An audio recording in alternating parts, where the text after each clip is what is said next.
I'm back again with another lure build for you. I hope you enjoyed the last one of the Cypress Swamp Rat. I thought that came out pretty cool. Today I'm going to do a prop bait, and I got this little piece of wood that I bought thinking it was cedar, according to the ad, but it's really actually birch. And I can tell that because when I cut it, it smells so powerfully of wintergreen. And if you've ever had like birch beer or birch gum, that's what it smells like. So this is definitely a type of birch, and we're going to turn it into a prop bait. I've made a couple lures with this stuff already, and really it's meant to freshen up your shoes. But it's the right shape, it's the right size, so we'll make a bait out of it. There's the general shape of the prop bait that I intend to make, and stick with me. We're going to make a nice lure out of this piece of hardwood. Alright, we're clamped up in the vise here, and I drew lines on the bottom of the block of wood for the center. And there are a couple of ways you can do this. You can lay it on the ground and hold your pencil as you run it along the edge on either side and flip it. Or you can hold your finger against the bait and draw the line that way. Either way, that's a quick way to get to the center. And we're going to cut straight down the middle of that. And this is going to be a wire through bait all the way. And the reason I'm doing that is because it'll just be easier to do a prop bait that way. Now that we have the center channel cut, we can do the actual bait shape and get this looking more like a shad or a minnow or a shiner.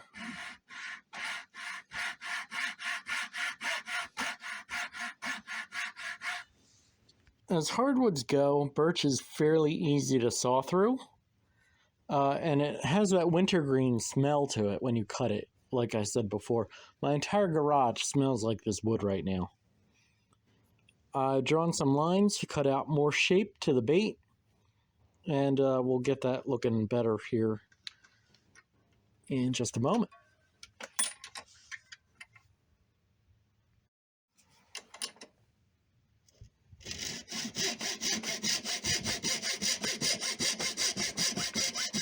Pulling out the cut Trex, and we're going to shape up this bait to be a little bit easier to sand for us.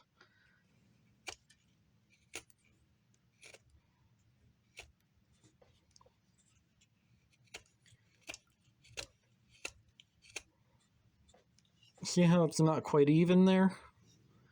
I'll even it out with the knife.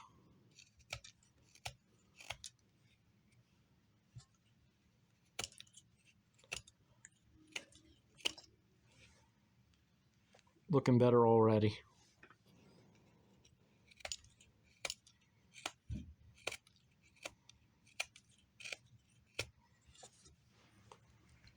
Let's draw some chamfer lines on this thing.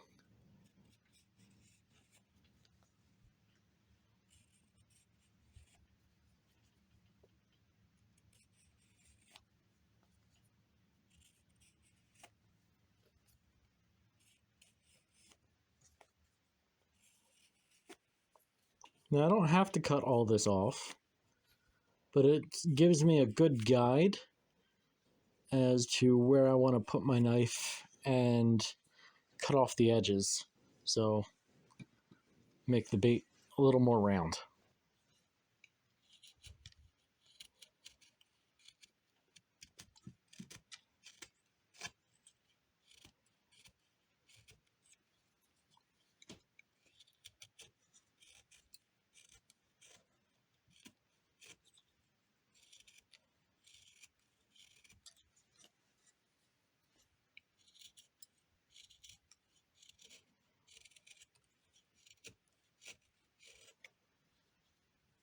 Every cut releases more of that smell.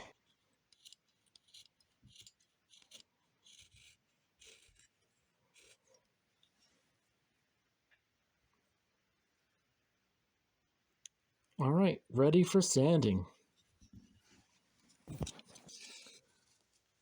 Starting with 120 grit.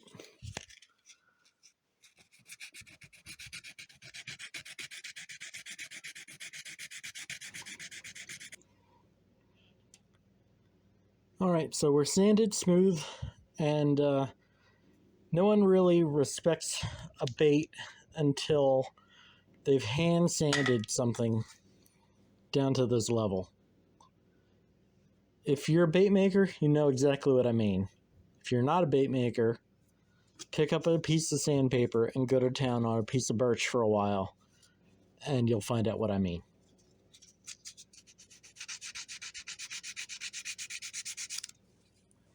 The shoes are still there a little bit, but that'll eventually go away. Next thing I'm going to do is bend some wire and make a harness for this thing. And I always start at the back of the bait for a prop because it's just easier that way for me. And I'll show you how to do that. Lay this on this Lexan so you can see it. I'm going to take about twice the length of the bait in wire, stainless steel for this one. And I'm going to bend over an end of it. And I'm going to make a loop like that.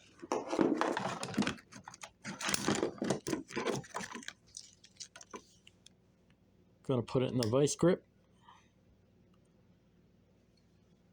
And instead of doing my normal twist wire, I'm going to take that main wire and just spin this right around the end.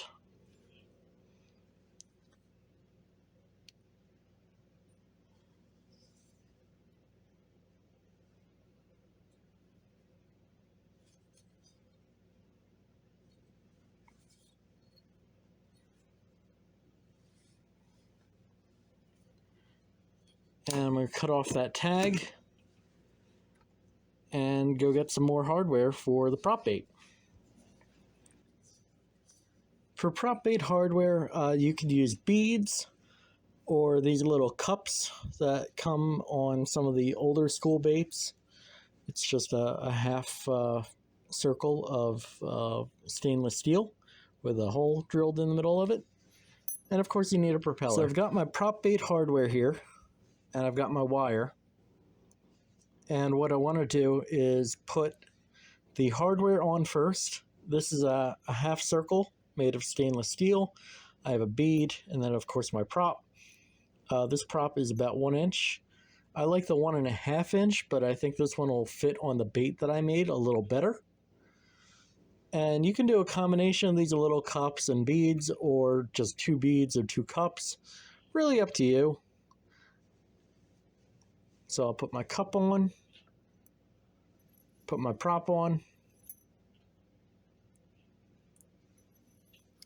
and I put my bead on.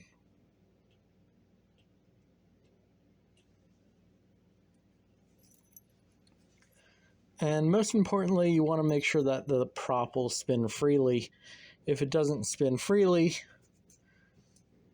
it's not really a good prop bait. It's not going to work right. Putting that bead and putting that cup in place to make the hardware work for you is really helpful. It adds a little bit of noise. It adds rotation. It's just a good idea.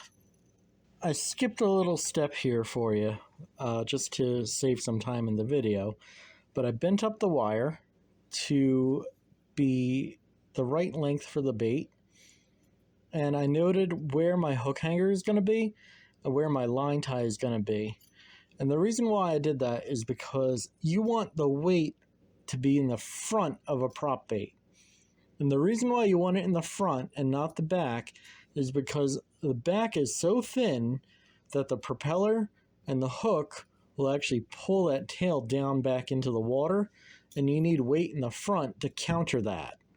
And that's the biggest mistake I made in all of the other prop baits that I ever made that did not work. I put too much weight in the back, not enough in the front, and it didn't sit level enough in the water to do what a prop bait bait is supposed to do. So keep that in mind when you're building. I made a couple marks here in the front, and that's where I'm going to drill and add my weight.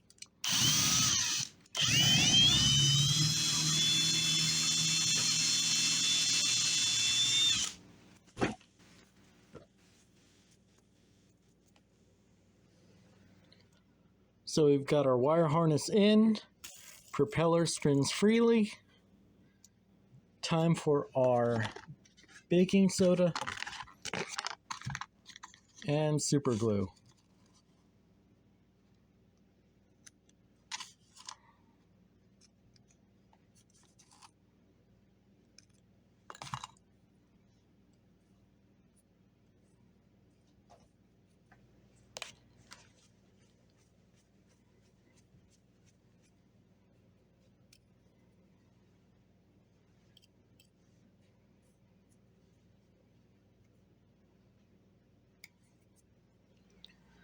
All right, it is time for the super glue and packing tape on my finger trick.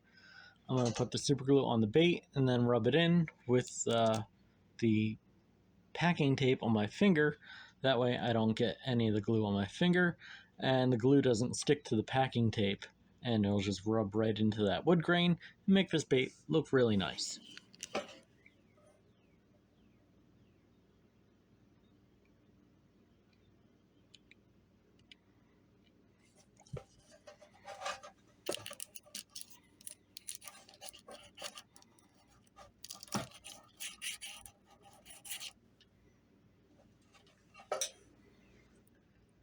All right, that looks really nice. The grain is popping out, and we'll put a clear coat on this, and then we'll bring it to paint. So just like before, if you've watched any of my other builds, I like this resin. It's UV activated. I put it in a little cup. I brush it on. I hang the bait in my flower pot. And I turn on my lights.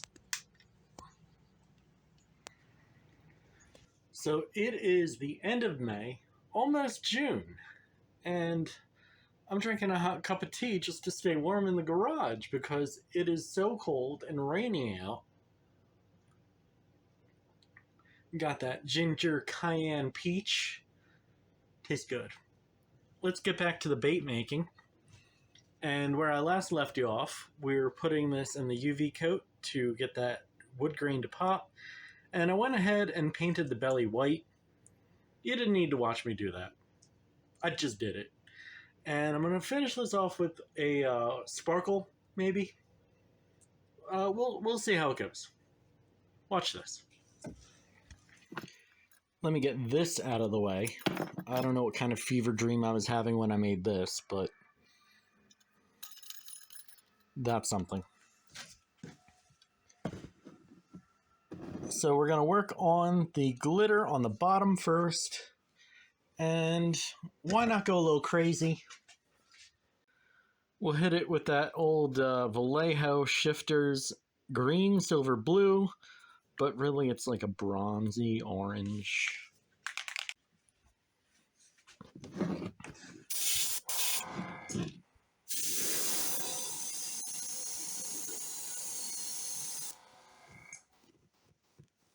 You can't really see that on camera, but it's quite pinky, coral almost. I think it's going to blend in with that wood grain nice and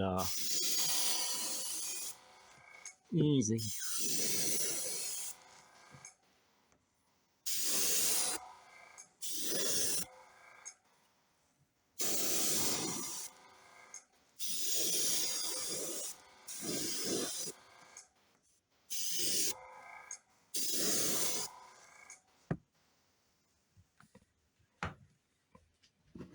I don't think I'm going to do much else to this. I might do a little bit of red for the chin and then eyeballs and just call it, because that wood grain is just too pretty on this birch to ruin. Little touch of red on the chin. It's almost pink. and we'll put some eyeballs on it. Boom! There's a nice eyeball on that side and that side, and we're ready for clear coat again. Let's go! Do I have any glitter floating in my tea? Hopefully not. That's UV resin in a cup. Here's the bait. Grab a paintbrush and brush it on. We in there. Bunch of other stuff working on too, but we're focusing on that.